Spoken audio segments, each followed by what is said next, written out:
What's up everybody? Glad you're back. Tim Schwartz here, and today I wanted to run through 12 reasons why you should try backpacking with a tarp. Unless you're new to the channel, you know that I absolutely love using a tarp as my shelter throughout most of the year. And contrary to what you'll see in some of the comments, it's not because I enjoy misery or anything like that, but because in most conditions I find lots of benefits to sleeping under a tarp that you don't get with other shelter types. So let's dive in. Number one is probably the most obvious, but it's the weight savings versus a tent. Once you remove things like a floor and bug netting, you end up with a shelter that is shockingly light for the amount of coverage that it provides. And even my tarp, which is relatively luxurious at 8.5 by 10 feet in size to fit 2 people, comes in a measly 6.5 ounces without lines. Compare that to one of the lightest true tents on the market, the Z-Pack's Plex Solo, which is 13.9 ounces, and you're shaving off nearly a half a pound. And even if you go with a less expensive fabric like sil poly or sil nylon, you can still expect to see significant weight savings over a tent.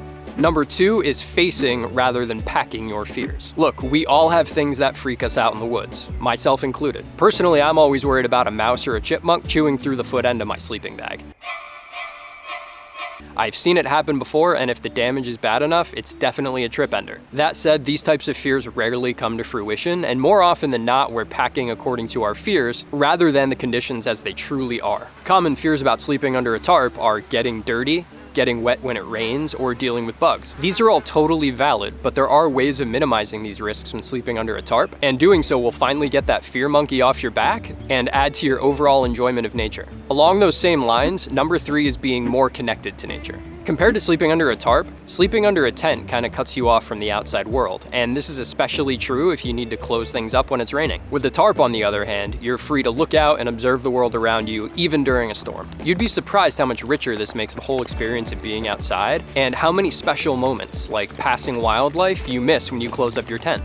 And also, there's nothing like waking up to see the trees with nothing between you and the natural world. You'll feel a little bit less like an outsider in the woods and more like you belong there. Number four is that there is a ton of space under a tarp. More often than not, a tarp is going to offer way more room to hang out, cook, or change than a tent. This all depends on how it's pitched, what the weather is like, and the size of the tarp, of course, but overall, the coverage area of a tarp is much greater. You do still need to account for a little bit of space around the edges for rain splatter, but even with that, you still have a whole lot of room to just do your thing. Some of my absolute favorite moments of backpacking are being under my tarp in a storm with the freedom to comfortably enjoy my meal and just take it all in. Number five is that there are no floors to get dirty. One of the things that annoys me most when backpacking is when dirt or snow gets inside my tent. I realize this may sound kind of silly to some people, but I have a touch of OCD, and I start getting really frustrated once there's dirty handprints and stuff inside my shelter. Since tarps don't have a floor, there's nothing to get dirty, and I have found this to be a huge relief. Also, there's no more having to shake out your tent at the end of each trip to get all the stuff out of it. And drying a tarp is quick and painless because there's only one layer of fabric to deal with. Number six is modularity. More than any other shelter type, you can customize your tarp to the conditions, allowing you to save weight and bulk. Not experiencing lots of bad weather and bugs? Just take the tarp. Or you can add a mosquito net or a bathtub floor, depending on what kind of conditions you'll be facing. You can also experiment with different sizes and shapes of tarps depending on your goals for the trip. All of this adds up to a shelter that's tailor-made for your needs for this specific trip, with everything that you need and absolutely nothing that you don't. Number seven is better breathability and resistance to condensation. Most single-walled tents, or what we typically think of as being an ultralight tent, are condensation nightmares. Double-walled tents are better, but they're typically heavier and they can still get pretty clammy inside. Since there's lots of airflow under a tarp, you can worry less about condensation building up on the material and dripping on you while you're sleeping. And depending on how you have it set up, you're going to be less likely to bump your head or your sleeping bag up against the damp fabric. All of this means that you can expect to wake up drier in the morning, even though you weren't in a fully enclosed shelter.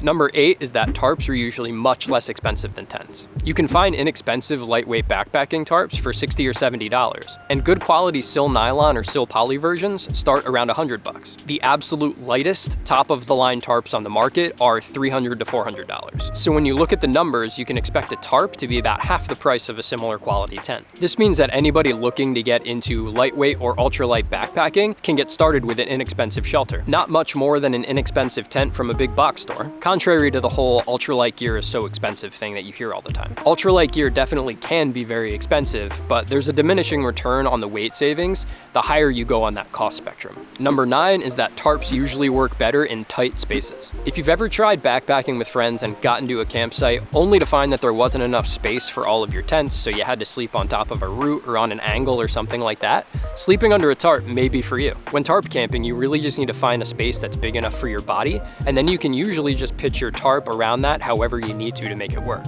And this is all within reason, of course, because you obviously have to have enough room to run your lines and such, but you'd be surprised what kind of campsites you can actually make work. More than anything, this is probably my favorite perk of sleeping under a tarp, because it's allowed me to sleep in campsites that would have been impossible otherwise. Number 10 is versatility. Want a nice open view?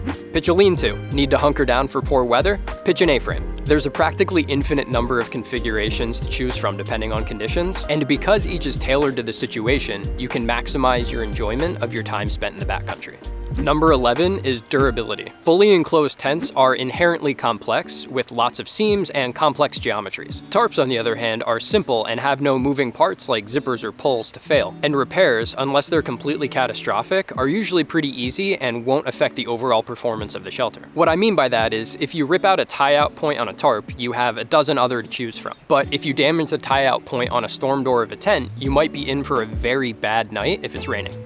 Or if a branch falls and it slices near the corner of your DCF tarp and it's too big to patch, you can just change how you have it set up to take strain off of that section of material. If the same thing happens with a tent, the whole shelter is compromised because you can't tighten the main tie-out points.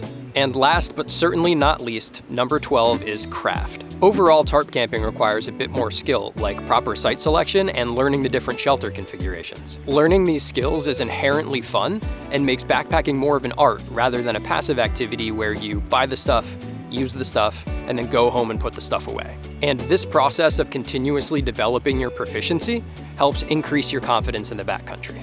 And there you have it, 12 reasons why tarp camping is awesome and why you should give it a try. If you decide to take the plunge, check out my video on how to set up a tarp so that you know what you're doing once you get out there. And as always, thanks so much for watching, I greatly appreciate it, and I'll catch you in the next one.